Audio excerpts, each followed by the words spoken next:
आज वज़ीर-ए-आज़म नरेंद्र मोदी और बांग्लादेश की पीएम शेख हसीना के दरमियान वीडियो कॉन्फ्रेंसिंग के जरिए बातचीत हुई। एजुकेशन यानी तालीम और ट्रांसपोर्ट के मैदान में दोनों ममालिक के दरमियान ताल्लुकात बेहतर करने पर यहाँ जोर दिया गया। वज़ीर-ए-आज़म नरेंद्र मोदी ने इस मौके पर कहा कि हिंदुस्तान और बांग्लादेश के दरमियान रिश्ते शुरू से ही बेहद मजबूत रहे हैं। दोनों ममालिक मुख्तलिफ जोहतों में एक साथ आगे बढ़ रहे हैं।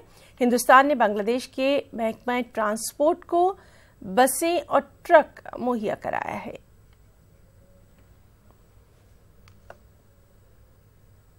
प्रधानमंत्री शेख हसीना जी के साथ, जैसे उन्होंने भी उल्लेख किया, मेरी ये 6ठी वीडियो कॉन्फ्रेंस है। इतनी सरलता से इतनी बार किन्हीं दो देशों के नेतृत्व के बीच में संपर्क होना अपने आप में दर्शाता है कि दोनों देशों के बीच संबंध कितने गहरे और मजबूत है।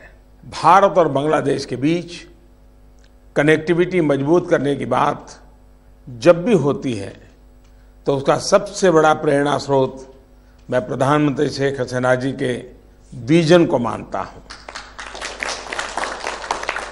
और इसलिए मुझे बहुत प्रसन्नता है कि आज हमने न सिर्फ ट्रांसपोर्ट बल्कि साथ ही नॉलेज में भी कनेक्टिविटी बढ़ाने के कदम उठाए हैं।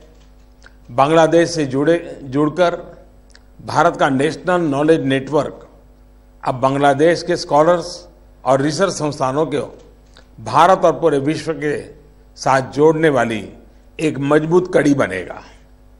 बसों और ट्रक्स की आपूर्ति बांग्लादेश सरकार द्वारा एफोर्डेबल पब्लिक ट्रांसपोर्ट प्रदान करने के प्रयासों में सहायक भूमि अदा करेगी।